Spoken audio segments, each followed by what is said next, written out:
Tay, ano ba talaga ang nangyari? Saan kayo pumunta ni Kuya Nardo?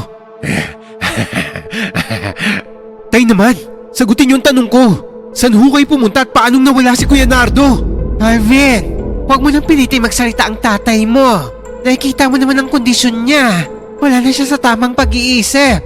Pero Nay, si tatay lang po ang makakasagot kung bakit nawala si Kuya Nardo. Siya lang ang nakakaalam sa mga nangyari. Oo nga, siya ang saksi. Pero nakikita mo naman, di ba?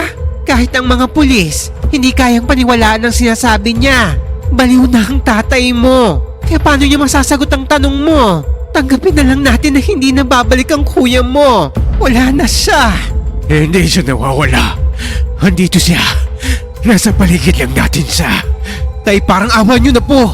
Alalahanin mo kung anong nangyari. Nasaan si Kuya Nardo? Bakit mo siya nawawala? Hindi siya nawawala. Kinuha siya. Kinuha nino. Sinakay siya sa gintong barko. Tapos sumunod ako sa kanila. Kinuha nila si Nardo. Kinuha nila si Nardo. Sinong sila, Tay? Mga Encanto. Story time.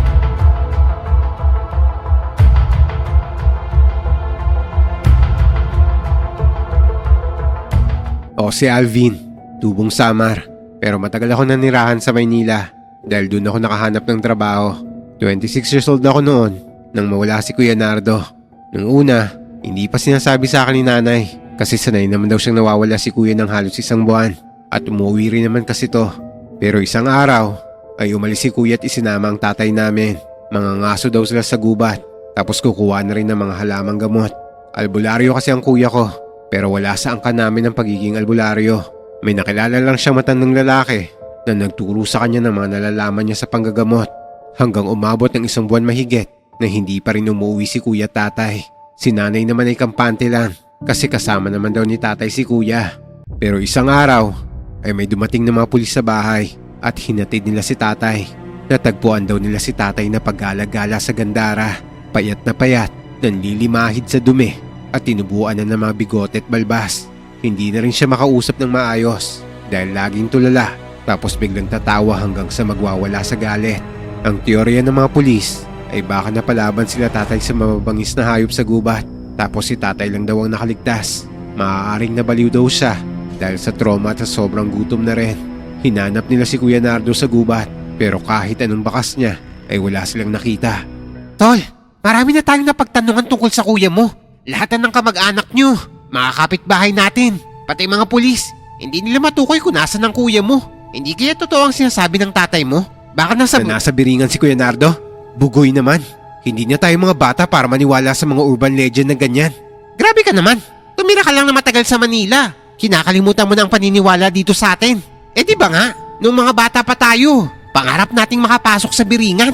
Hindi ko naman kinakalimutan yun. Saka bata pa tayo nun. Hanggang ngayon ba maniniwala ka pa rin sa ganyan?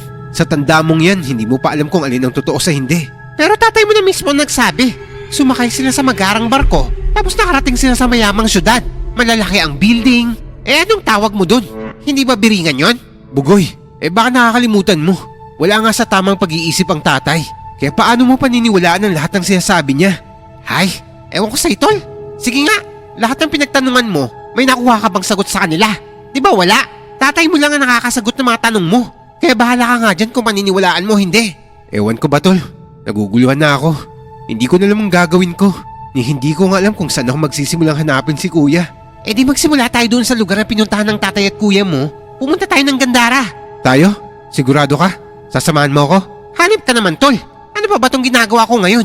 Di ba sinasamahan na kita? Saka, baka ito na yung katuparan ng pangarap natin noon. Na mapatunayan kung may biringan ba talaga o wala. Sige tol, salamat. Hindi ko kasi talaga pwedeng baliwalain na lang ang pagkawala ni Kuya Nardo.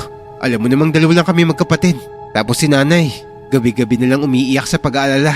Kahit man lang sana malaman namin kung anong nangyari sa kanya para magkaroon kami ng peace of mind. Hanip sa peace of mind. Pero Pera Biro, kung gusto mo talagang malaman kung anong nangyari, di tara na. Tuklasin natin ang nakatagong hiwaga ng biringan. Ang lalim nun ah. Sabing Pera Biro tumatawa ka pa talaga dyan. Ganyan pa talaga ako sobrang nakakatawa? Sorry na agad, hindi ko napigilan Tara na, magtanong-tanong pa tayo dun sa ali. Nung bata ako, naniniwala rin talaga ako sa kwento tungkol sa biringan. Bihira tong pag-usapan sa lugar namin kasi ayaw ng mga matatanda. Kapag binabanggit namin to noon ay pinapagalitan nila kami dahil baka magambala daw namin sila. Pero minsan ay hindi talaga maiwasang pag-usapan ng tungkol dito, lalo na tuwing may mga taong nawawala. Pero halos pabulong lang dahil sa takot na baka makagambala kami ng mga engkanto na hindi namin nakikita. Pero simula nang tumira ako sa syudad ay nagbago na ang pananaw ko sa buhay.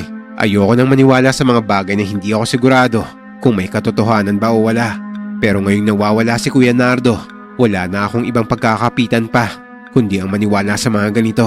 Kaya kahit ano ay gagawin ko, mahanap ko lang siya dahil siya lang naman ang nag-iisa kong kapatid. Kahit papasukin ng isang mundo na hindi ko alam kung nag-i-exist ba, ay gagawin ko na. Anak, huwag ka nang tumuloy sa pupuntahan mo. Alam mo namang delikado. Nay, gagawin ko po to para kay Kuya Nardo at para na rin kay tatay. Baka makahanap din ako ng gamot sa kalagayan niya. Ayoko maging baliw siya habang buhay.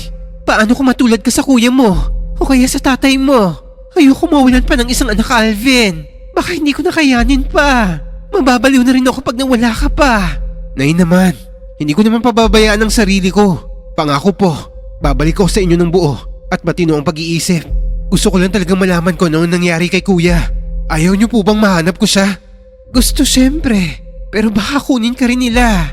O kaya baka mabaliw ka rin katulad ng tatay mo. Hindi ko na alam ang gagawin pag nangyari yun. Nay, hindi pa nga natin alam kung totoo ba ang biringan na yan eh. Anong malay natin? Baka nasa bundok lang si kuya at kailangan niya ng tulong natin. Hindi ka na ba talaga papapigil? Buo na po ang desisyon ko, Nay. Saka, sa Gandara lang naman po ako pupunta. Hindi naman po sa biringan. Pero ang mga pulis ngayon walang nagawa. Alam ko po yun, Nay. Pero please, hayaan niyo po ako na gawin to.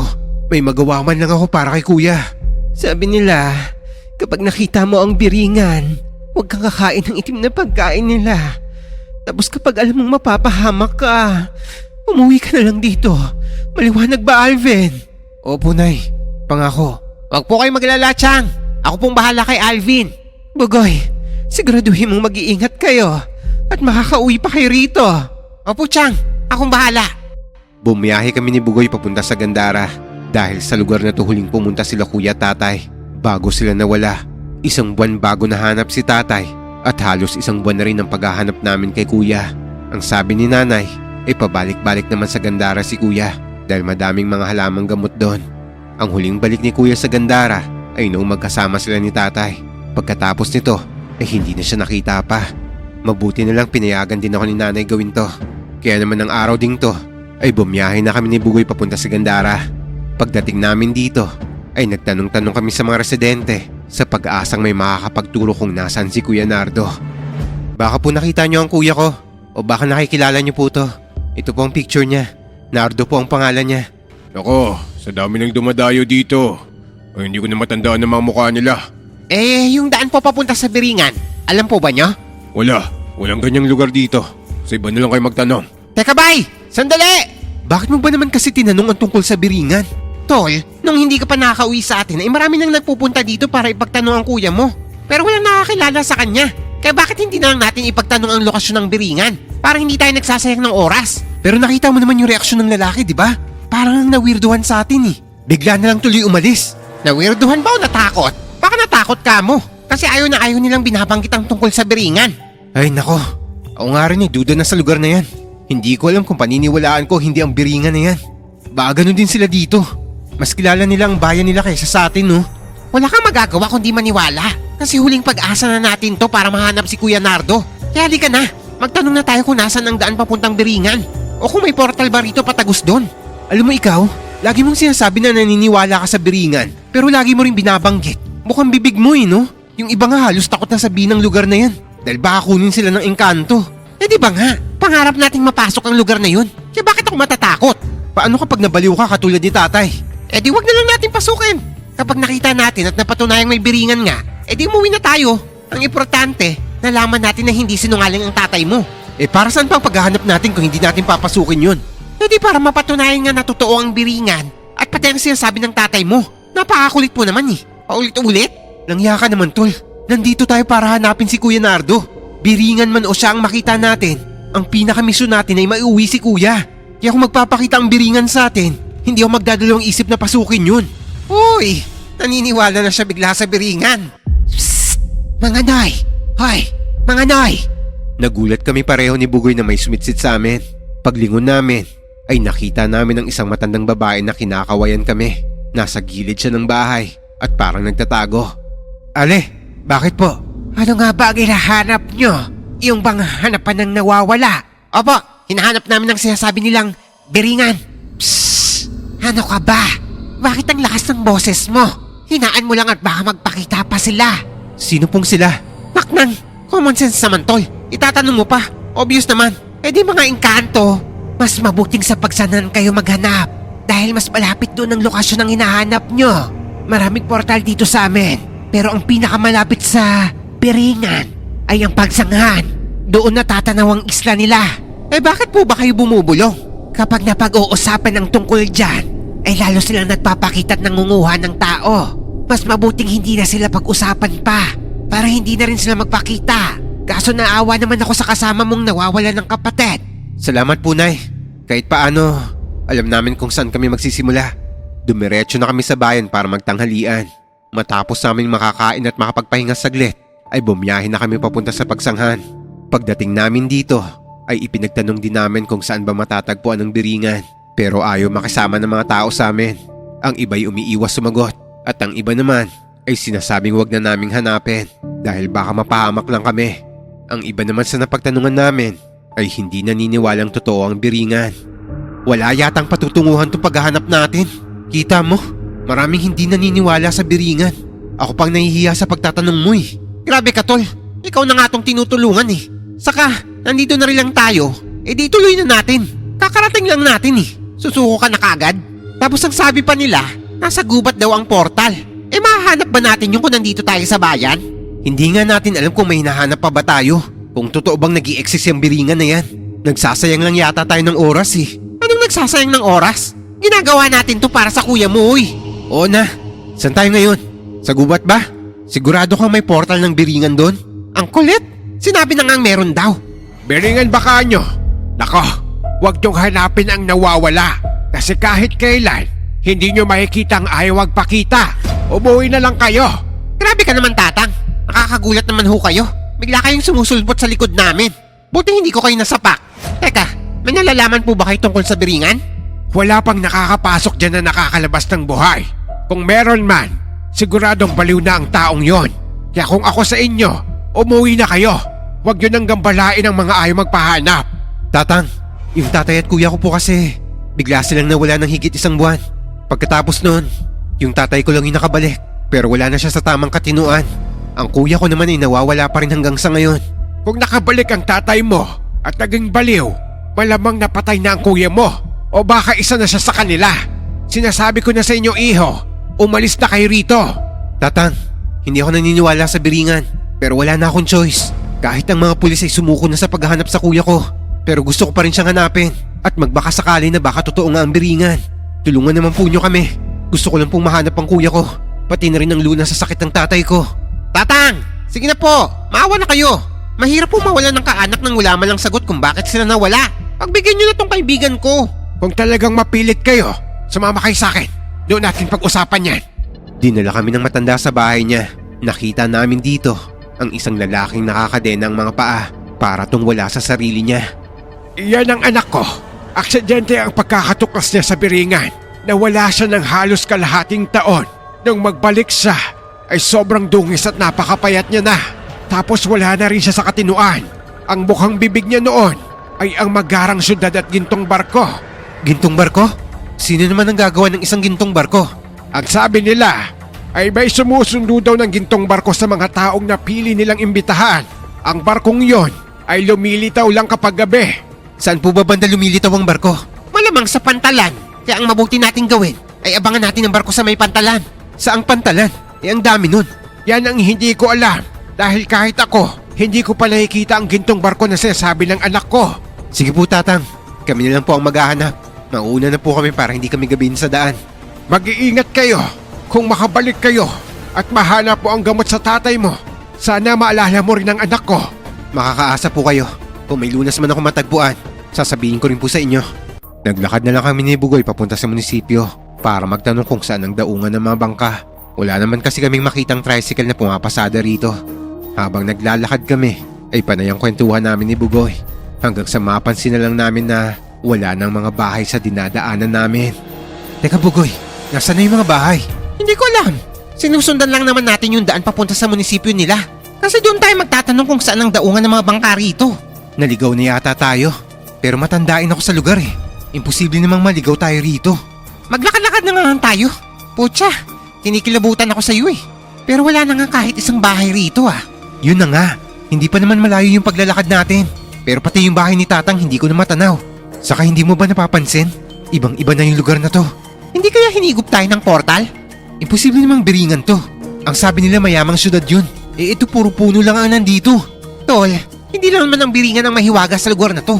May paniniwala din ang matatanda na marami ang hiwaga sa lugar na to.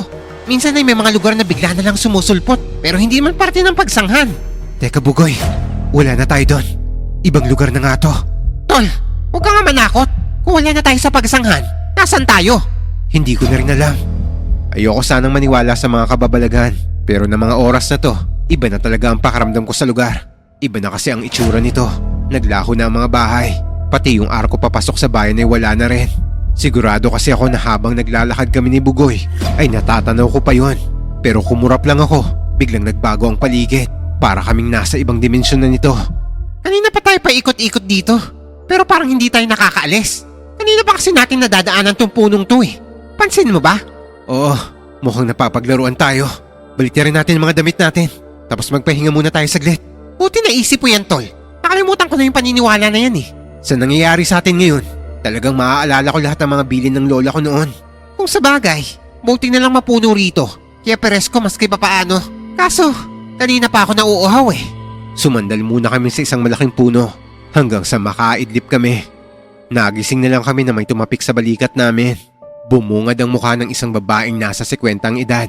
Blonde ang buhok nito at maputi ang balat. Mukha siyang Amerikana pero wala namang accent ang pagtatagalog niya. Mukhang dayo kayo rito ah. Hapon na kaya ginising ko na kayo. Malapit na kasing dumilim. Naku Ale, salamat at ginising mo po kami. Dayo nga po kami rito. Tapos naliligaw rin po kami. Hindi na namin po mahanap yung daan pabalik. Ale, baka pwede pong makainom sa inyo. Kanina pa po ako nauuhaw eh. Sige, hali kayo. Malapit lang naman ang kubo ko rito. Sumama kami sa babae. Habang naglalakad, ay palingon-lingon kami sa paligid ni Bugoy. Toy, mukhang normal lang naman ang paligid, no? Ewan, andyan pa rin naman ang mga puno eh. Pero may tao naman, kaya baka normal lang ang paligid natin. Ang galing ah, effective pala talaga ang pagbaliktad ng damit. Natanaw namin kagad ang sinasabing kubo ng babae. Maliit lang to, pero sakto na para may masilungan ngayong gabi. Pinatuloy niya kami at binigyan ng maiinom. Wala masyadong gamit sa loob ng kubo. May papag lang at lampara. Tapos may maliit na kaldero at pitsil. Mukhang pagod kayo. Total, paggabi na rin. Dito na kayo matulog. Bukas ay ihahatid ko kayo sa sasakayan para hindi na kayo maligaw. Salamat po. Kahit hindi niyo po kami kilala, ay pinatuloy niyo kami dito sa kubo niyo. Hindi ko naman kasi bahay to. Pahingahan lang namin to. May taniman kami ng saging dyan sa labas. May nilagang saging din dyan kung gutom kayo. Eh asan po kayo nakatira? Dyan lang. Malapit din naman dito. Pinasyalan ko lang ang mga tanim ko. Tapos nakita ko kayo. O paano? Padilim na. Aalis na muna ako. Babalikan ko na kayo rito bukas. Sige po. Salamat po Ale. O nga pala. Paalala ko lang. Huwag kayong mag-iingay. Tapos huwag na kayong lalabas ng kubo pag gabi na. Sige po.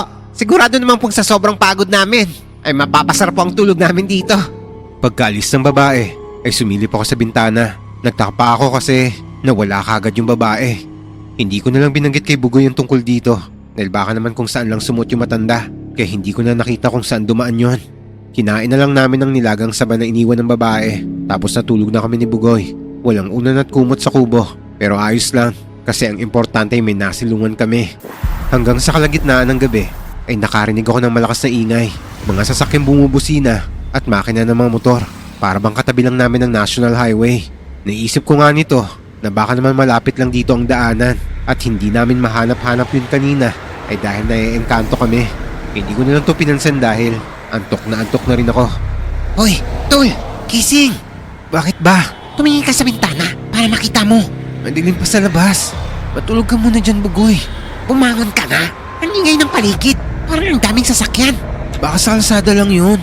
Putya, masasabok na talaga kita eh. Tingnan mo kasi sa bintana yung isla. Ang liwanag.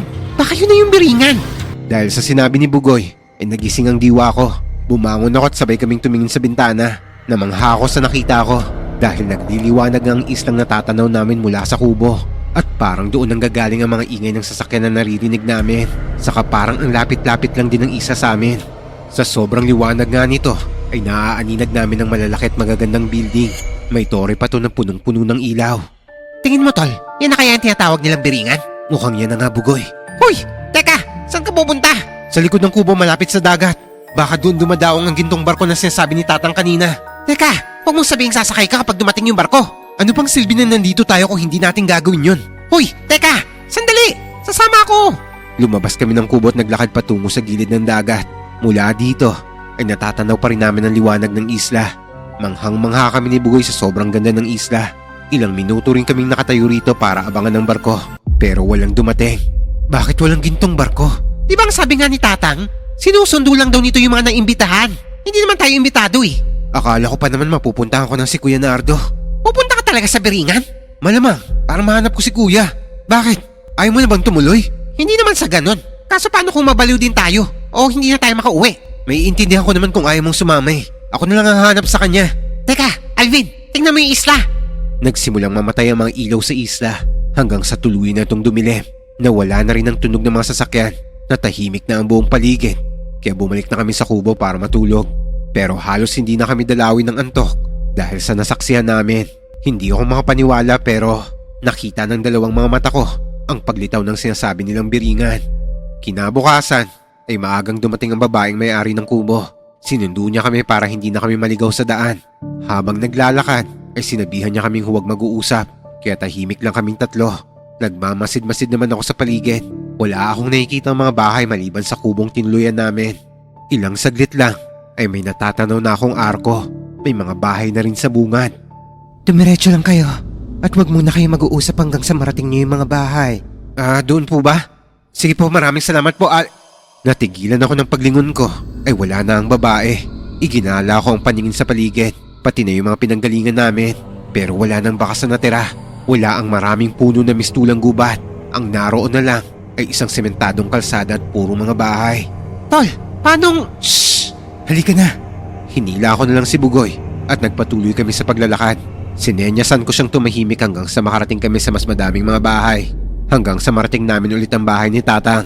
Kumatok kami sa bahay ni Tatang at pinagbuksan niya naman kami. Kasalukuyang nagwawala yung anak niya nito kaya tinulungan muna namin siyang ikadena to. Bakit pala bumalik kayo? Nakapunta ba kayo sa isla? Tatang, nakita po namin ang isang dulong bahagi ng bayang to. Pero hindi ko po alam kung maniniwala kayo. Naligaw kami kahapon sa gubat. Hindi na namin mahanap ang daan pabalik pero hinatid kami ng isang babae. Pero Tang, nung lumingon ako sa pinanggalingan namin, ay wala na yung babae. Pati yung gubat bigla na rin naglaho. Maraming ganyang pangyayari dito sa amin. Hindi na nga lang namin pinapansin para matigil na ang mga hiwagang nangyayari sa bayang to. Maraming portal na nagkalat papunta sa iba't ibang mundo. Hindi lang sa Biringan, kundi sa madaming mundo ng mga engkanto. Baka napasok nyo ang isa sa mga portal kaya kayo naligaw. Mabuti na lang at nakabalik kayo. Pero mukha naman pong normal na tao yung babae naghatid sa amin palabas. Mukha nga lang Amerikana pero magaling magtagalog eh. Saka pinakain niya kami. Tapos pinatulog pa kami sa kubo niya. Maraming uri ang mga engkanto. May mababait, may masasama at may mapaglaro. May mga nakikisalamuha rin sa atin na parang tao. Katulad ng napuntahan nyo. Kung iisa-isahin natin ang lahat ng hiwagang nangyayari dito, ay baka kulang ang isang araw natin. Grabe, nakakatakot po pala rito. Parang gusto ko na lang umuwi ah. Hindi naman nila kayo aanuhin kung hindi nyo sila gagambalain. Pero kung ganyan nasasadya inyong hanapin ang tirahan nila, hindi ko masasabi kung ano ang kahihinat na ng sasapitin nyo.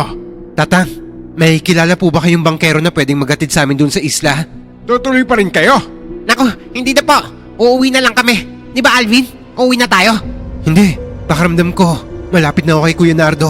Malapit ko na siyang makita. Lalo na ngayon na napatunayan kong may biringan talaga. Pero tol naman. Tol, okay lang kung ayaw mo akong samahan. Umuwi ka na at sabihin mo kay nanay na malapit ko na mahanap si Kuya Nardo. Hindi naman kita pwedeng iwan no? Nangako ko sa nanay mo. Kaya sasama na lang ako. Kaargo pa ng konsensya ko kapag pinabayaan kita. Kung desidido talaga kayo, ihahatid ko kayo sa pantalan. Sinamahan kami ng matandang lalaki sa pantalan. Nakausap namin ang bangkero na maghahatid sa amin sa isla. Nung unay ayaw niya kaming ihatid dahil delikado raw si islang yon. Pero nagpumilit ako at nag-offer ng mas mataas na bayan.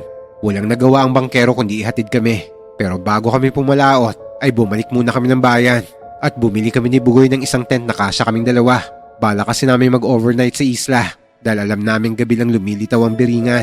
Matapos makabili ng pagkain at mga kailangan namin sa camping ay agad na rin kaming pumalaot. Pagdating namin sa isla ay mahigpit na nagbili ng bangkero na huwag kami magkakalat at mag-iingay rito. Respetuhin daw namin ang kalikasan para respetuhin din kami nito. Bago umalis ang bangkero ay sinabi naming sunduin nila kami bukas ng ganitong oras din. Nang makaalis na to, pinasok na rin namin ang gubat at sa bungad dito kami nagtayo ng tent. Grabe, puro puno ang nandito. Wala man lang kahit isang building. Wala ring kalsada. Hindi naman tayo nananaginip kagabi, di ba? Nakita natin pareho ang itsura ng islang to kagabi. Oo, tama ka. Kaya nga naniniwala na ako, di ba? Tingin mo, magpapakita kaya sa atin ang biringan? Sana, para masagot na rin ang mga tanong ko kung bakit nawawala si kuya. Kinakabahan ako pero nai-excite din ako kung anong mangyayari. Sayang nga lang lobat na ako kagabi. Na-videohan ko sana yung isla. Tara, maglakad-lakad pa tayo. Baka may portal sa paligid at mapaaga ang pagpasok natin sa biringan. Naglakad-lakad kami sa loob ng gubat. Isang normal na gubat lang naman to. Walang kakaiba. Kaya hindi ko sigurado kung ang islang nakita namin ni Bugoy na nagliliwanag at ang islang pinasok namin ay iisa lang. Habang naglalakad ay namulot na rin kami ng mga kahoy para gagamitin pang siga mamayang gabi. Sa pagpupulot ko nga ay hindi ko namamalayang nakaapak ako ng malaking bato at muntik pa ako matumba. Napahawak ako bigla sa malaking punong kahoy. Pagkapit pa lang ng kamay ko sa puno ay parang umikot na ang mundo ko. Agad ako napatras at binitawan ng puno. Napailig pa ako ng ulo ko at bahagyang niyugyug to. Tol, okay ka lang ba? Namumutla ka. Bigla ako nahilo nang hawakan ko yung punong yan. Baka dahil lang sa pagkatumba mo. Nayugyug siguro yung ulo mo. Siguro nga. Halika na, bumalik na tayo sa tent. Mabuti pa nga. Baka may mga ahas pa rito eh. Bumalik na lang kami sa tent. Nag-ihaw si Bugoy ng isang nabili namin kanina sa mga mangingisda. Hinintay naming dumilim bago kami nagsiga ng kahoy. Mga alas 12 din siguro lilitaw ang biringan mamaya, no? Grabe, kinakabahan ako. Baka bigla na lang magbago ang paligid natin. Tapos biglang mapapaligiran na lang tayo ng mga engkanto. Huwag mo nga takutin sarili mo. Wala naman tayong gagawing masama sa mundo nila. Sa kaya sa matakot ka, magdasal ka na lang dyan. Kanina pa nga ako nagdadasal na sana magbago pang isip mo eh. Alam mo Bugoy, kung natatakot ka, pwede namang ako na lang ang papasok sa biringan. Ako nang bahala kay nanay kung natatakot ka. Ngayon ka pa nagsabi ng ganyan. Wala naman akong bangka pabalik. Ang sasakyan ko, lalangoy ako papunta doon. Eh di ba tinatanong kita kanina kung talagang gusto mong sumama? Sabi mo oo. Ngayon natatakot ka. Iba naman kasi kanina. Siyempre, malakas ba ang loob ko? Iba na ngayon eh. Nandito na tayo. Eh anumang oras baka lumitaw na ang biringan eh. Hala, di ba ang sabi nila kapag lagi mong binabanggit ay mas lalo silang nagiging agresibo? Ala, oo nga no. Teka, papasok lang ako sa loob ng tent. Tawagin mo na lang ako kapag nasa biri. Basta, tawagin mo na lang ako. Duwag! Maya-maya, pumasok na rin muna ako sa tent namin. Natutulog na si Bugoy nang pumasok ako. Hindi naman ako mapakali kasi pinakikiramdaman ko ang paligid. Ayoko matulog at baka malingat ako at hindi ko na magawa ang misyon ko. Kinuha ko ang flashlight sa bag ko at maya't maya tinitignan ng oras sa relo. Nang malapit na mag-alas 12 ay lumabas na ako. Namamatay na ang siga namin pero hindi pa rin lumilitaw ang biringan. Pagsapit ng alauna na madaling araw ay nawawalan na ako ng pag-asa na lilitaw pa to. Inaantok na rin kasi ako tapos nilalamok pa. Napapapikit na ako nang makarinig ako ng kakaibang tunog. Mahina lang siya, parang tunog ng mga sasakyan. Napatayo ko at inilawan ng paligid gamit ng flashlight. Pero wala namang pagbabago sa lugar. Nasa madilim pa rin akong kagubatan. Naglakad-lakad ako para mawala ang antok ko hanggang sa maalala ko yung punong kaninang hinawakan ko. Mabilis ako naglakad papunta doon. Pagdating ko sa puno, tinitigan kong mabuti ang puno. Malaki to kumpara sa mga punong nandito. Sinubukan ko to ulit hawakan at nakaramdam ulit ako ng pagkahilo. Nagtataka man ako pero hinawakan ko to ng matagal at tiniis ang hilo. Naisip ko kasi na baka isa ang punong to sa mga portal papunta sa biringan. Kahit naman kasi hindi na ako naniniwala ay marami na rin ako narinig na mga kwento-kwento tungkol dito. Lalo na dahil taga-Samar din ako. Pagkahawak ko sa puno ay naramdaman ko na naman ang parang umiikot ang mundo ko. Pumikit ako at ramdam na ramdam kong umiikot ang paligid ko. Kaya mas kumapit pa ako lalo sa puno. Ilang saglit lang ay parang hinihigop na sa kung saan ang katawan ko. hanggang sa nawalan ako ng malay. Nang bumalik ang malay ko, ay nakahiga na ako sa tabi ng puno. Dinig ko ang ingay ng paligid. Mapuno sa kinaroroonan ko, pero ilang di pa lang ang layo at kitang-kita ko ng maliwanag na kalsada. Maraming pose ng ilaw dito, kaya maliwanag ang buong paligid. Marahan akong bumangon at iginala ang paningin ko. Halos pare-pareho ang mga punong nandito, kaya naman nilagyan ko ng tanda ang punong pinanggalingan ko. Pumulot ako ng maraming bato at inilagay sa baba ng puno to. Matapos ko gawin to, ay naglakad na ako papunta sa kalsada. Dito ay mas nakita ko ng kabuuan ng lugar. May mga puno din at halaman, pero ang mas kapansin-pansin ay ang mga malalaking gusaling nakatayo rito. Mukhang ito na yata ang biringan. Ang kinatatayuan ko ay parang eco park lang nila dahil mapuno to. Pero ang buong paligid ay masasabi kong isang napakaunlad na syudad. Ang mga naririnig kong ingay ng sasakyan ay nanggagaling sa himpapawid. Lumulutang sila, kaya ang sementadong kalsada nila ay malinis. Naglakad-lakad pa ako at lalo akong namangha sa mga nakikita ko. Parang walang nakatirang mahirap sa lugar na to kasi lahat ng bahay ay malalaki at mistulang mga mansyon.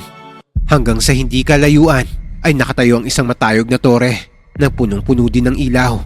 Tanaw na tanaw ko rin ang pinakamalaki at pinakamagandang gusali. Para tong isang kastilyo na kulay ginto. Tapos nagkikislapan pa ang mga diamanting nakadikit sa ilang parte ng haligi nito.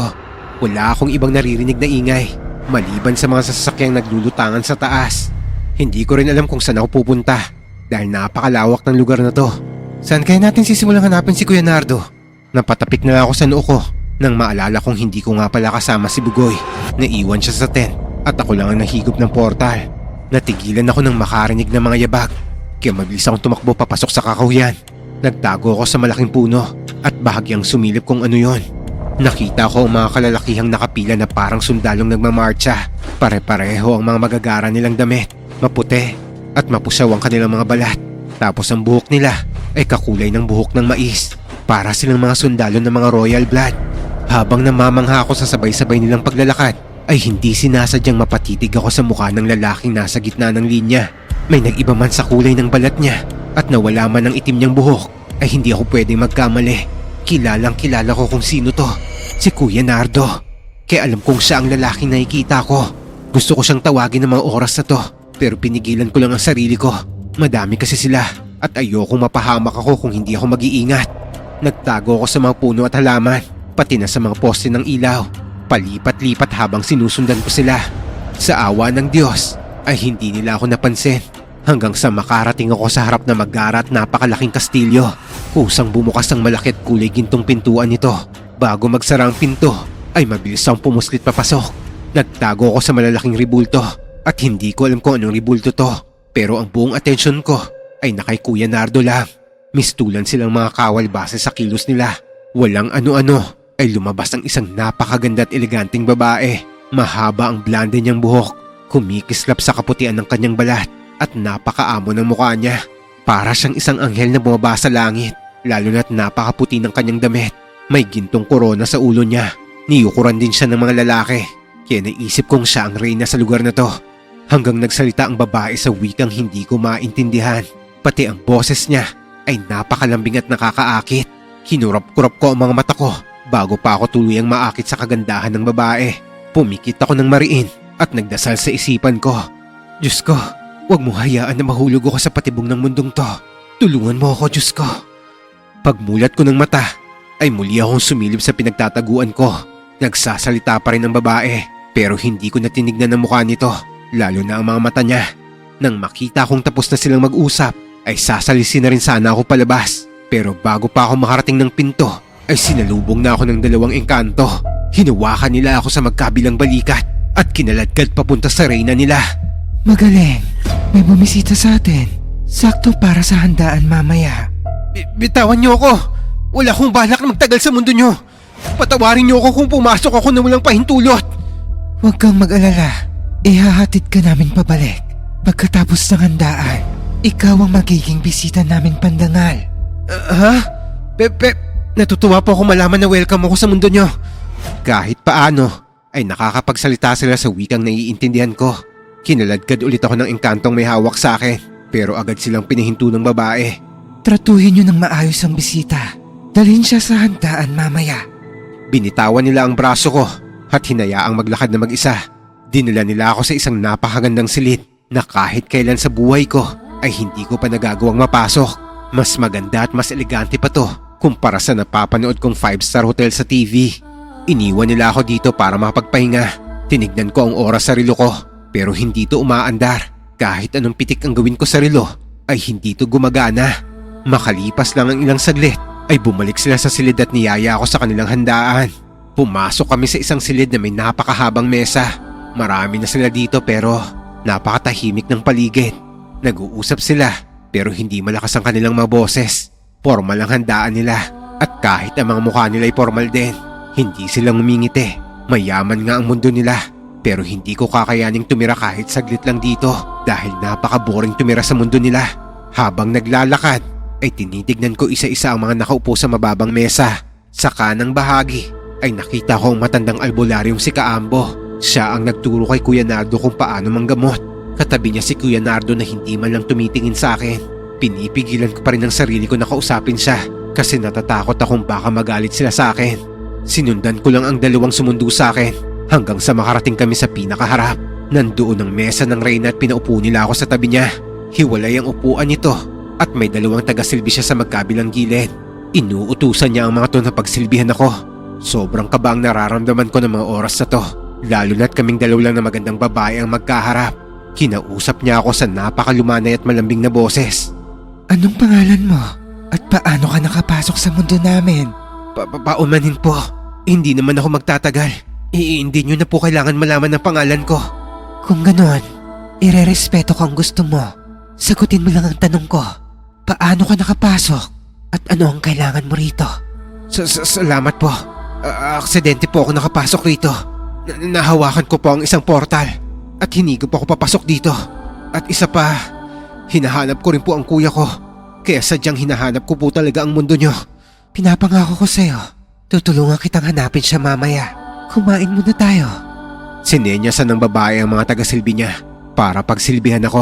Iba't ibang klase ng prutas ang hinain nila sa harap ko pero magalang akong tumanggi. Pasensya na po kayo pero hindi po ako nagugutom. Kumain ka kahit konti. Kung ayaw mo ng prutas, bigyan siya ng ibang masarap na putahe. Umalis sa mga taga-silbi dala ang mga prutas. Pagbalik nila ay may dala na silang umuusok na litsong manok. Napakabango ng aroma nito. Nakakagutom ang amoy nito pero nagdasal ako sa isip ko at humingi ng tulong sa makapangyarihang Diyos. Diyos ko, tulungan mo kung huwag matukso sa kahit anong ialok nila sa akin. Matapos kong magdasal sa isip ko ay maggalang akong tumanggi sa alok ng babae. Paumanhin po pero hindi po talaga ako nagugutom eh. Kung ganon, kahit sumubo ka man lang, kahit kaunti lang sa pagkain to. Inabot niya sa akin ng itim na pagkain nakalagay sa kulay gintong mangkok. Umiling ako habang pinipigilan ng sarili na tumingin sa mukha ng babae. Tumayo ang babae at lumapit sa akin. Hinawakan niya ang mukha ko. Ramdam na ramdam ko ang lambot ng palad niya. Kaya hindi na ako mapakali. Lalong kumabog ng malakas ang dibdib ko. Mariin akong pumikit at tuminga ng malalim. Bago dumilat, hindi ako tumitig ng direkta sa mga mata niya. Nakatingin lang ako sa noon niya. Napapansin ko kasi na parang may hypnotismo ang mga mata niya. Gusto mo ba akong ipahiya dahil lang sa pagtanggi mo sa akin? Hindi po. Wala po akong intensyon na ipahiya kayo. Busog lang po talaga ako. Kung ganon, halika na. Sasamahan kitang hanapin ng kuya mo. Talaga po? Maraming salamat po. Kahit paano'y nabawasan ang takot ko dahil hindi naman nila ako pinilit na kumain ng pagkain nila. Tapos ang bait pa ng babae sa akin. Kaya akala ko talaga ay magiging maayos na ang lahat at makakalabas ako ng buhay sa biringan. Hindi ko alam kung ang babaeng to ang tinatawag nilang Carolina. Pero base sa mga nakita ko, mukhang siya nga to. Sinamahan niya akong malapit sa mahabang mesa. Inisa-isa namin ang lahat ng kumakain. Hanggang sa tumapat kami sa upuan ni Kuya Nardo. Itinuro ko siya sa magandang babae. Siya po ang kuya ko. Hindi kita kilala, mortal. Hindi ako ang hinahanap mo. Sigurado kong ikaw ang Kuya Nardo ko. Kuya, matagal ka na naming hinahanap. Si nanay nag-aalala na sa'yo. Sinabi ko na, hindi kita nakikilala. Ako to, Kuya Nardo! Kapatid mo ko! Sinabi ng alagad ko na hindi ka niya kilala. Hindi kita pinilit na kumain ng kahit ano. Kaya wag mo rin ipilit ang gusto mo. Patawad po. Pero siya po talaga ang Kuya Nardo ko.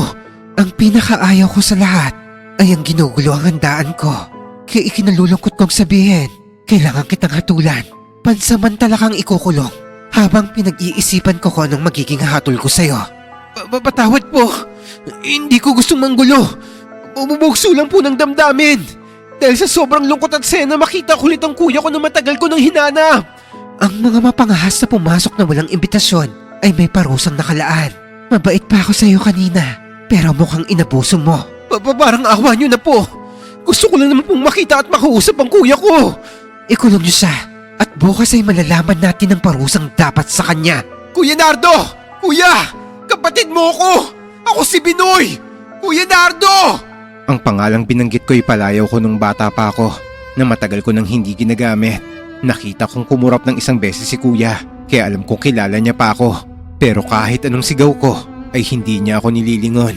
Kahit kalad ka rin na ako ng mga kasama niya at ikulong sa silid na pinaglagyan nila sa akin kanina ay wala tong reaksyon. Nang maipasok na nila ako dito ay hindi ko na napigilang umiyak. Naisip ko na kung ano ang pwedeng mangyari sa akin. Mamamatay ako o matutulad sa sinapit ni tatay na nabaliw. Tinignan ko yung pintuan ng kwarto. Hindi ko alam kung paano buksan ang pinto na to. Hindi ko rin madescribe ang itsura nito. Kakaiba to kaysa sa pangkaraniwan. Walang ibang paraan para makatakas sa kwartong to. Kaya tinanggap ko na lang nito ang kapalaran ko. Tulala akong nakaupo sa sulok habang sari-saring senaryo ang naglalaro sa isip ko. Naalala ko si nanay kung paano siya nahihirapang alagaan si tatay. Tapos dadagdag pa ako sa pasanin niya. Ginawa ko lang naman to dahil hindi ko rin naman kayang pabayaan si Kuya Nardo. Hindi rin ako matatahimik ng buong buhay ko kung hindi ko malalaman ang sagot sa lahat ng katanungan ko sa pagkawala niya. Kaya wala rin akong pagsisisi sa ginawa kong to. Yun nga lang, naaawa ako para kay nanay. Napaiyak na lang ako habang nakaupo sa pinakasulok ng kwarto. Hanggang narinig kong bumukas ang pinto ng silid. Akala ko'y kukunin na nila ako para patayin. Pero narinig ko ang boses ni Kuya Nardo. Pinoy! Kuya Nardo! Shhh! Huwag kang maingay! Kuya, naalala mo pa ako? Oo, unang kita ko pa lang sa'yo. Alam kong kapatid kita. Pero bakit mo ako itinanggi? Para hindi ka mapahamak. Kapag nalaman nilang may kakilala ka rito, papatayin ka nila o mababaliw ka katulad ng kay tatay. Ang gusto ko lang naman ay mahanap ka. Lahat kami nag-aalala sa pagkawala mo. Ginusto ko rin na nangyari sa akin. Nandito ang guro ko pati ng ibang mga albularyong kilala sa lugar natin. Paano kami? Paano si nanay? Hirap na siya sa pag-aalaga kay tatay. Tapos ngayon, dalawa pa tayong nawawala. Wala na akong magagawa para kay tatay. Kumain siya ng pagkaing hinain sa kanya. Kaya tinanggalan siya ng katinuan. Pero ikaw, kaya pa kitang iligtas. Pero paano? Akong bahala. Halika na, habang wala pang bantay sa pasilyo. Magkasama kaming lumabas ni Kuya Nardo sa kwarto. Walang katao-tao sa paligid at sobrang tahimik dito. Sinenyasan niya akong huwag gumawa ng kahit anong ingay.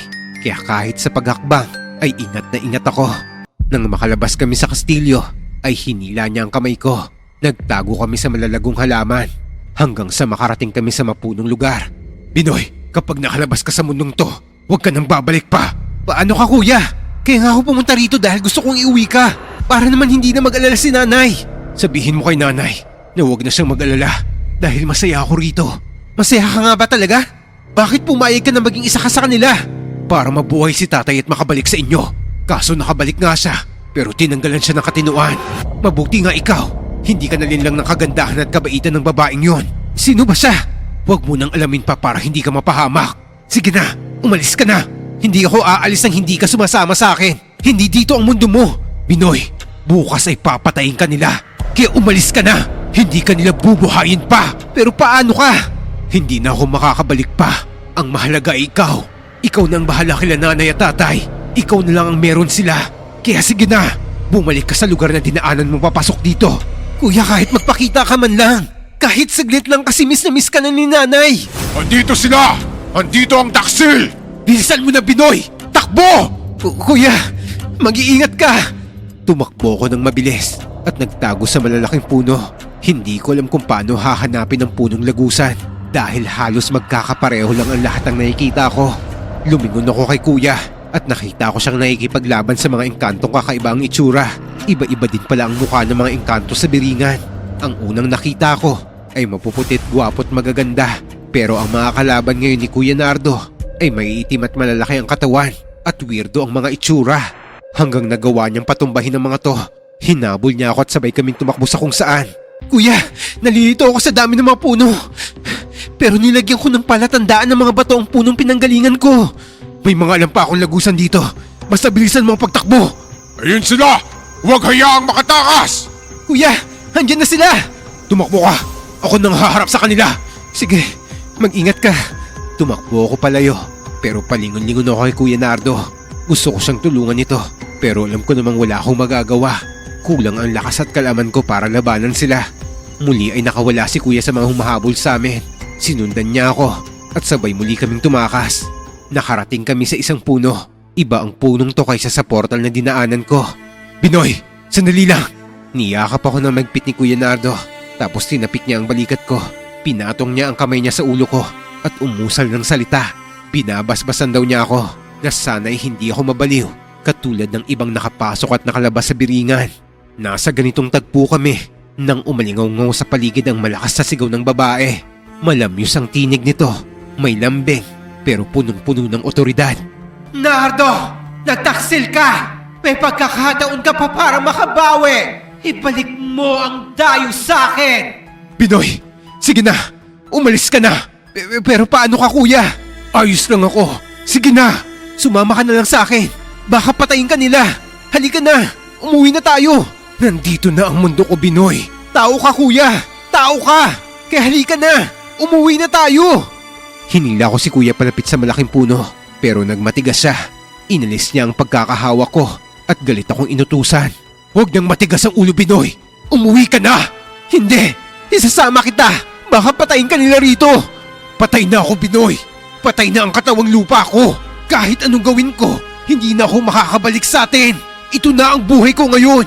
Ito na ang kapalarang pinili ko! Kaya umalis ka na! Kuya naman eh! Ang daming hirap at kababalaghan ng dinanos kung mahanap lang kita! Paano kita iiwan ngayon? Huwag mong sayangin ang sakripisyo ko, Binoy! Umuwi ka na! Pakiusap! Umuwi ka para sa mga magulang natin! Dahil kailangan ka nila! Napaiyak na ako ng tuluyan, lalo na nang may lumitaw na mga engkanto. Gwinardyahan ni Kuya ang portal para hindi nila ako malapitan. Umiiyak na lumapit ako sa puno. Bago nilingon si Kuya Nardo, napilit pa rin hinaharang ang mga engkanto. Sorry, kuya. Humawak ako sa puno. Pagkapit ko, para akong tinutulak nito palayo. Pinilit kong kumapit hanggang sa niyakap ko na mahigpit ang punong to. Mahirap ang pumasok sa portal, pero mas mahirap pala kapag palabas na. Tinutulak ako palayo ng puno, tapos nahihilo pa ako. Halos masuka-suka na ako habang pinipilit kong labanan ng malakas na pwersang tumutulak sa akin palayo. Ginamit ko lahat ng lakas ko hanggang sa umikot na ang paningin ko. Pakiramdam ko ay nasa loob ako ng malaking buhawi at tinatangay ako nito ng paikot-ikot hanggang sa tuluyan na akong nawalan ng malay. Hanggang sa nagkamalay na lang ako nang may tumatapik sa balikat ko.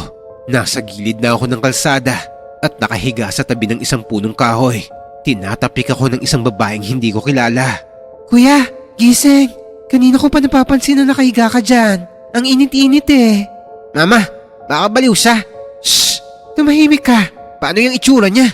Ang dungis at ang payat, tapos ang haba ng balbas. Baka po ermitanyo yan. Ano ka bang bata ka? Tulungan mo akong akayin siya doon sa lilim. Ang init tapos narito siya sa pwesto niya. Pero, Sige na. Hindi ka ba naaawa sa tao? sige na nga po. Pinagtulungan nila akong itayo, tapos sabay inakay papunta sa pwestong nalililiman ng puno. Pinaupo nila ako rito. Gusto kong magpasalamat sa kanila, pero hindi ko magawa. Hindi ako makapagsalita at ayaw din gumalaw ng katawan at bibig ko. Para bang nawalan ako ng kontrol sa sarili kong katawan. Tulala lang ako nito, pero alam ko kung anong nangyayari sa paligid ko. Gutom ka ba, Manong? Anak, bumili ka ng tubig tsaka tinapay dyan sa may tindahan. Nakaramdam ako ng sobrang gutom at uhaw nito. Hinang-hina rin ako na parang matagal akong hindi kumain. Pagdating ng bata, ay inabot nila sa akin ng tinapay. Nagawa ko namang bahagyang ikilos ang kamay ko. Nilantakan ko to na parang hayok sa pagkain. Dahan-dahan lang, Manong. Baka mabulunan ka. Nabulunan nga ako kaya mabilis na binuksan ng babae ang bottled water at pinainom niya ako. Mabilis kong ininom to at inubos. Nang maubos ko na ang tinapay, ay nakaramdam pa rin ako ng gutom. Pero hindi ko to masabi sa kanila. Manong, umuwi ka na sa inyo ha. Kailangan na rin namin umuwi ng anak ko eh. Mag-iingat ka. Iniwan ako dito ng babae.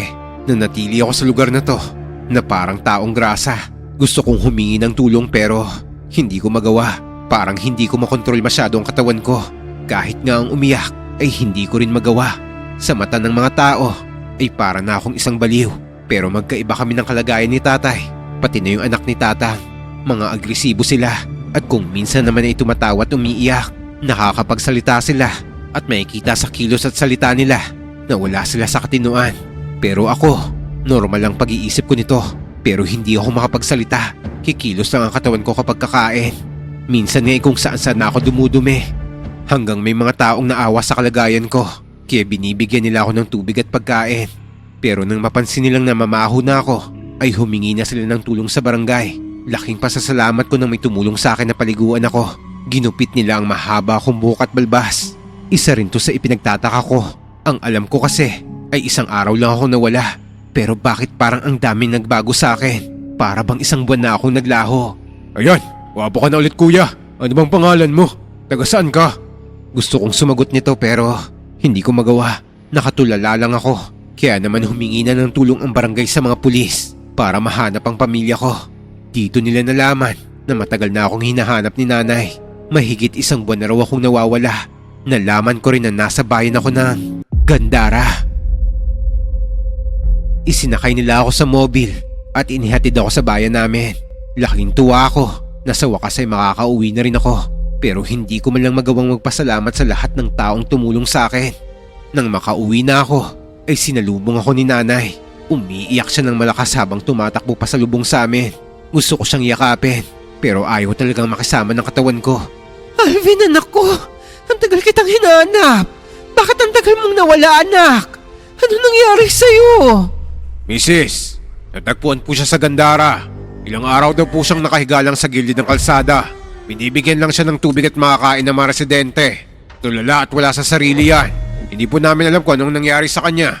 Nang nag-imbestiga po kami, wala pong trace kung saan siya galing. Parang bigla na lang siyang lumitaw doon. Baka pong may nagtapon lang sa kanya doon.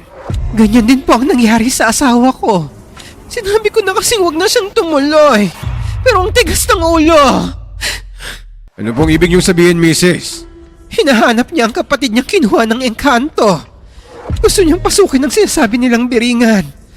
Sinabi ko na nga sa kanya dati na wag niya nang ituloy. Diyos ko, anak ko. Ano bang kasalanan ko't nang kakaganito ang pamilya ko? Ako, Mrs., mabuti po siguro kung patignan niyo sa espesyalista ang anak at asawa niyo. Baka po may sakit na sila pareho. Salamat, sir. Salamat sa paghatid niyo sa anak ko. Magpapaalam na po kami. Inakay ako ni nanay papasok sa bahay. Nakamasid naman ang mga kapitbahay namin at nagbubulungan. Nang makapasok kami, ay hinainan ako ni nanay ng pagkain. Ang payat-payat mo na, anak. Tapos ang sabi nila sa akin, balbasarado ka raw. Ganun na ganun ang ama mo nang mahanap namin siya. Hindi ko na alam ang gagawin ko sa buhay ko. Chang! Chang! Nakauwi na raw po si Alvin! Ang bilis ng balita, ano? Ay, ng kaibigan mo. Tingnan mo ang nangyari sa kanya. Tol, buti nakabalik ka na. Bakit mo naman ako iniwan sa gubat, Tol? Nagising ako nang wala ka na. Kung saan-saan kita hinanap pero hindi na kita nakita. Alam mo bang ilang palo at hampas ang natikman ko sa nanay mo? Dapat lang yun sa'yo. Hindi naman naniniwala ang anak ko sa biringan pero sinulsulan mo. Chang naman, hindi ko naman po gusto ang nangyari. Tsaka Chang, bakit tulala to si Alvin? Hindi ko na alam. Anong gagawin ko? Bugay, ano nang gagawin ko? Maganda na ako tapos dalawa silang pasanin ko. Si Nardo hindi pa nakikita. Baka mabaliw na rin ako nito. Naku Chang, wag naman po. Lakasan lang po niyong loob niyo. Teka po, akin na yan. Ako na magpapakain kay Alvin. Mabuti pa nga. Eto, pakainin mo na yan. Ay, masaya ako na bumalik ang anak ko pero nadudurog ang puso ko. Masakit para sa akin na makita siyang ganyan na. Iniisip ko tuloy si Nardo. Baka nasa ibang lugar din yun at palaboy-laboy. Kawawa naman ang mga anak ko. Pero Chang, mukhang iba po ang sitwasyon ni Alvin kaysa kay Chong. Hindi mo ba si Chong, nung nakauwi lang dito ay agresibo at nagwawala? Tingnan niyo po to si Alvin. Tahimik lang na kumakain. Gusto kong yakapin si Bugoy nito kasi kahit pala paano, hindi siya puro kalokohan lang.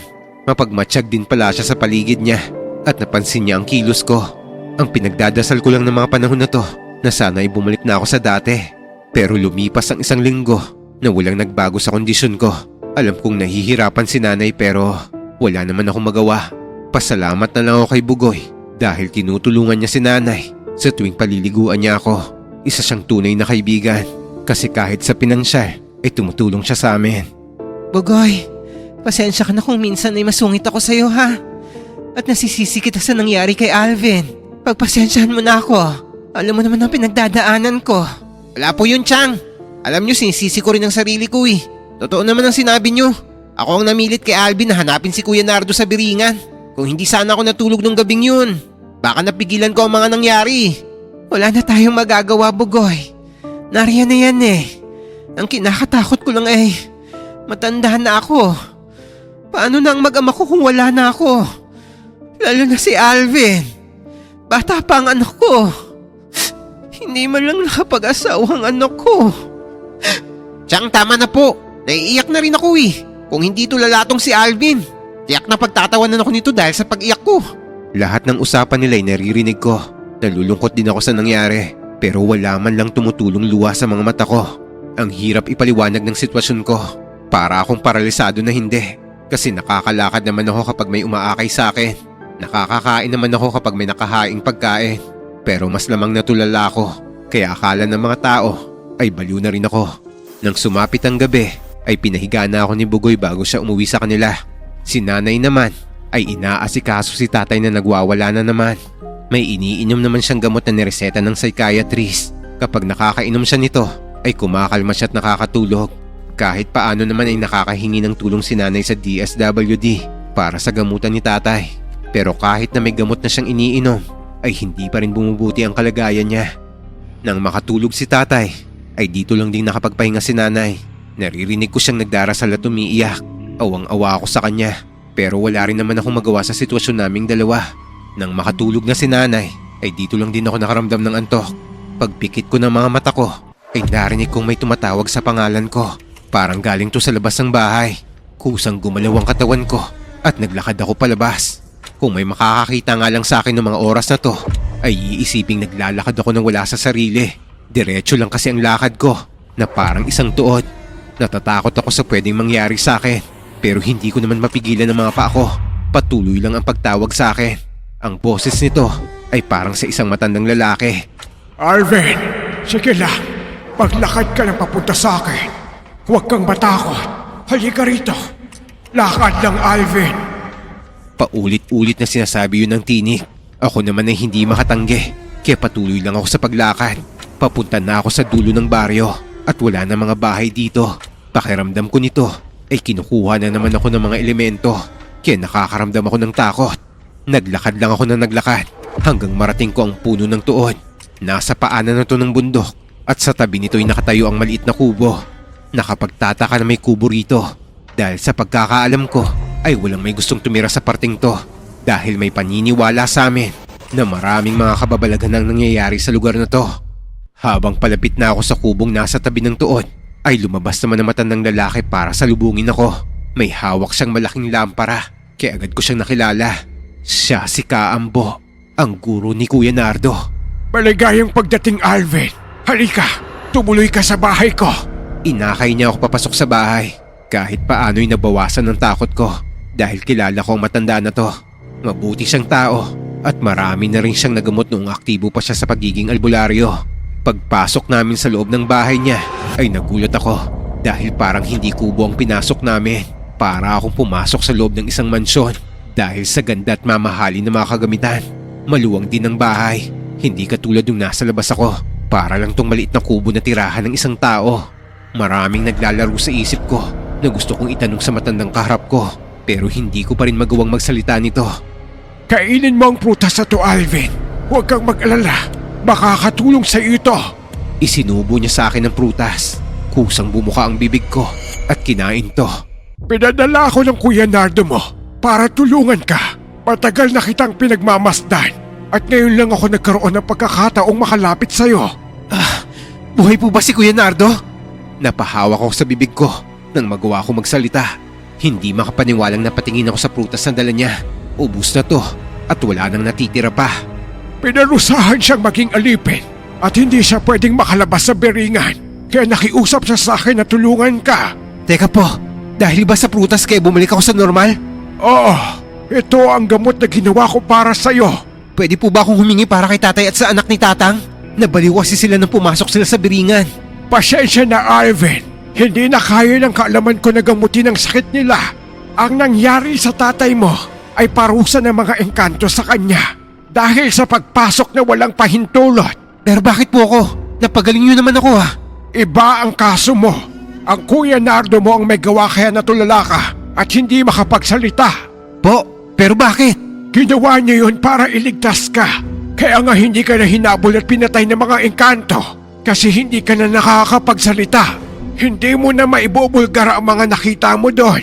Kaya pala, pero Kaambo, kamusta naman po si Kuya Nardo?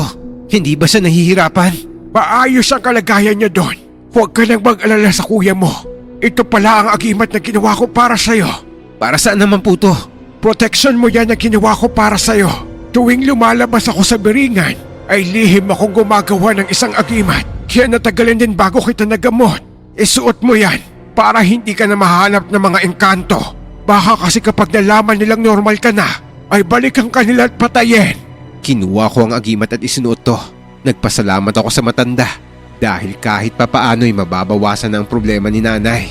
Salamat po Kaambo. Salamat po talaga. Akala ko habang buhay na ako magiging tulala at alagain. Salamat at ibinalik niyo ako sa dati. Sabi ni Nardo, patawarin mo raw siya kung nagawa niya yan sa'yo. Ayos lang po. Alam kong gusto lang akong iligtas ni Kuya. Kayo na po sana ang bahalang tumingin sa kanya. Sabihin po niyo na mahal ko siya. Namin ni nanay. Sige na, Alvin. Ito na ang huli nating pagkikita. Umuwi ka na sa inyo. Huwag mo nang subukang pasukin ulit ang isang mundong hindi mo dapat pinapasok. Opo Kaambo. Sapat na yung nasagot na ang mga tanong ko kung bakit nawala si Kuya. Pero bakit nga po ba kayo pumasok sa biringan? Sarili namin kagustuhan to. Walang pumilit sa amin. Tulad ng hindi ka nila pinilit pakainin ng itim na pagkain. Ang desisyon naming to ay tanging kami lang ang nakakaunawa. Sige na, Alvin. Umuwi ka na. Sige po. Maraming salamat po Kaambo. Hinatid ako ni Kaambo palabas ng bahay niya. Paglabas ko ay lumingon pa ako. Nakita ko ang maliit na kubong tahanan niya. Kaya sumilip ako sa loob. Ibang-iba talaga ang itsura nito sa loob. Ang ganda po ng kubo niyo. Parang mansyon. Ngumiti lang ang matanda bago ipinatong ang palad sa ulo ko. Binabasbasan daw niya ako para maging ligtas ako sa pag-uwi. Naglakad naman ako pa uwi na magaan na ang pakiramdam. Kahit paano ay alam ko kung nasan si Kuya Nardo. Wala man siya sa piling namin ay mananatili naman siyang buhay sa puso't alaala namin. Pagkagising ko kinabukasan ay gutom na gutom ako. Bumangon ako para maghanap ng makakain. Pagpasok ko sa kusina ay siya namang paglabas ni nanay. Nagkagulatan pa kami hanggang sa lumapit siya sa akin at kinurot ang pisngi ko. Aray ko naman, Nay! Diyos ko, Alvin anak! Nakakapagsalita ka na! Nakakalakad ka na na walang umaalalay sa'yo! Opo, Nay. Kaso gutom na gutom po ako eh. Namiss ko ng luto niyo. Diyos ko po! Salamat po! Nagbalik na sa normal ang anak ko! Niyakap ko na mahigpit si nanay at pinunasan ko ang mga luha niya. Mugto ang mga mata niya dahil sa gabi-gabing pag-iyak. Nay, Tana! Andito na po ako. Sorry po kasi matigas ang ulo ko. Huwag na nating pag-usapan yan. Halika, kumain na tayo. Ipaghahain kita ng paborito mong tuyo. Wow! Sobrang namiss ko yan, Nay. Pati po ikaw. Namiss kita ng sobra. Pinaghahain ako ni nanay. Agad ko naman tong nilantakan na parang ilang araw akong hindi kumakain. Nay, kumain na rin kayo. Sige lang anak. Busog ako. Salamat at magaling ka na. Nag-aalala ko ng gusto sa iyo eh. Akala ko'y dalawa na kayo ng tatay mo magiging alagain ko habang buhay. Nay, hindi ko alam kung totoo pa naginip lang ang nangyari sa akin kagabi. Pero may tumawag sa pangalan ko. Kaya lumabas ako at naglakad. Napunta ako sa puno ng tuod. Doon malapit sa kakahuyan. Tinulungan ako ng matandang lalaking nakatira doon. Kaya bumalik ako sa normal. Pero wala nang nakatira doon anak. Saka wala naman ang bahay doon. Meron po, Nay. Kubo ang bahay niya kung titignan mo sa labas. Pero napakagarang kapag pumasok ka sa loob ng kubo. Anak kung sino man yun o ano man yun. Ang mahalaga ay magaling ka na. Natatandaan ko na po. Ang matandang yun ay si Kaambo. Yung nagturo kay kuya kung paano maging albularyo. Ang kuya mo. Nasaan na kaya siya? Pero Alvin, mangako ka. Huwag mo na siyang hahanapin pa. Kasi baka mamaya mawala ka ulit. At tuluyang mabaliw. Wala na nga ang kuya mo tapos mawawala ka rin. Halos mabaliw na nga ako nang umuwi kang tulala ka, alam mo ba? Nay, Nahanap ko po si kuya. At totoong nasa biringan nga siya. Huwag ka nga magbiro ng ganyan. Nay, hindi po ako nagbibiro. Totoo po. Saka hindi po ako nabaliw. Lahat po na nangyari ay alam ko. Tulala lang po ako pero may ulirat ako. Alam ko kung ano ang nangyayari. Alam kong nagalit kayo kay Bugoy. At alam ko rin siyang tumutulong sa atin nung natulala ako. Kung ganon, nahanap mo ang kuya mo? Bakit hindi mo siya pinauwi?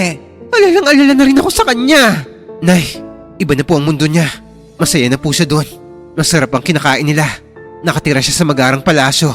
Ang puti niya na nga ngayon at lalong pumogi. Sabi niya, huwag ka na raw mag-alala kasi gagabayan niya pa rin tayo. Katunayan nga, pinadala niya si Kaambo para gamutin ako. Bakit hindi man lang siya magpakita sa akin? Gusto ko siyang makita at makayakap. Sabi sa akin ni Kaambo, bawal na siyang lumabas doon.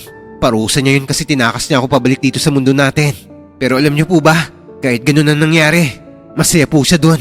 Para nga siyang prinsipe. Masaya at maganda ang buhay niya doon, Nay. Dinagdagan ko na lang ng kasinungalingan ang mga kwento ko kay nanay. Kasi ayaw kong magdusa siya kapag nalaman ng totoong nangyari. Chang! May dala akong sopas na pinabibigay ni nanay. Tulungan ko na rin kayong paliguan si Alvin bago ako pumasok sa trabaho. Teka Chang, asan ba kayo? Bakit wala si Alvin dito? Dito sa kusina, Bugoy. Chang, si Alvin Teka, Tol? Bugoy, kahit kailan talagang ingay mo. Putya, Tol! Magaling ka na! Hindi ka natulala! Sa awa ng Diyos, Tol. Gumaling din ako. Tol, grabe ka! Pinag-alala mo ako. Bakit mo naman ako iniwan dun sa islang yun? Alam mo bang takot na takot ako pagising ko? Kung saan-saan kita hinanap. Alam mo rin ba kung gaano kasakit manapak yung nanay mo? Pero buti na lang nakauwi ka. Ganyan na ganyan din ang linyahan mo nung hinatid ako ng mga pulis dito ah. Alam mo yon? Oo naman. Natulala lang ako pero may malay ako nun. Ay naman pala eh. Bakit kasi hindi ka nagsasalita? Bakit tulala ka lang? Saan dapat itong anak niyo ang sinapak mo eh? Oo, wag kang umiyak. Nakakatawa ang itsura mo. Grabe ka talaga. Magaling ka na nga. Nangaasar ka na eh. Pero tol, salamat ah. Hindi ko akalain na ganyan ka pala kabait. Salamat din dahil hindi mo pinabayaan si nanay. Salamat talaga. Oh, huwag ka rin umiyak. Ang pangit mong umiyak, tol. Tarantado. Babawi ka pa eh. Nagtawanan na lang kami bago niyakap ang isa't isa. Masaya akong nakabalik sa normal kong buhay. At nangako ko sa sarili ko na hindi ko napababayaan ang nanay at tatay ko. Dito na ako sa amin nagtrabaho at hindi na ako bumalik pa sa Maynila. Ginawa ko rin ang makakaya ko para matumbasan ang mga tulong na ginawa ni Bugoy kahit hindi naman niya hinihingi ito.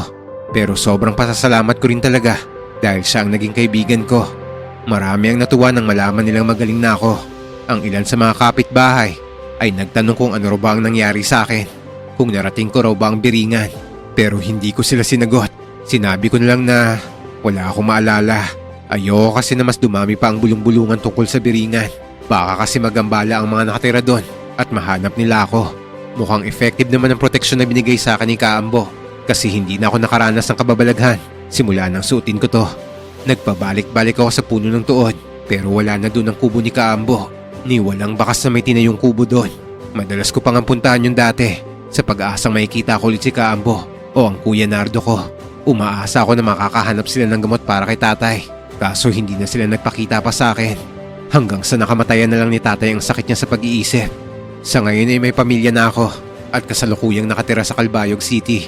Hindi na namin pinag-usapan pa ang mga nangyari sa akin nung napadpad ako sa biringan. Natatakot kasi kami na baka magambala ulit namin ng mga engkanto. Naglakas loob akong isulat to kasi gusto kong bigyan ng babala ang sino mang naghahangad makarating sa tagong syudad na yon. Nababalot yun ng hiwaga na hindi kayang saklawan ng ating mga isipan. Maswerte na nga lang ako dahil may hiwagang matandang lalaking tumulong sa akin para maging normal ulit ang buhay ko. Kaya naman huwag nyo nang tangkaing pasukin pa ang mundong ayaw magpakita. Huwag nyo nang alamin pa ang hiwaga nito dahil sa huli ay maaari nyo tong ikapahamak. Mas mabuting hanapin natin sa ating puso ang pananampalataya sa Diyos dahil siya lang ang totoong makapangyarihan sa lahat ng hiwagang nakatago sa mundong to. Maraming salamat sa pagbibigay ng pagkakataong maibahagi ko ang karanasan ko sa paghahanap sa kuya ko sa mundo ng mga engkanto o mas kilala bilang Biringan City.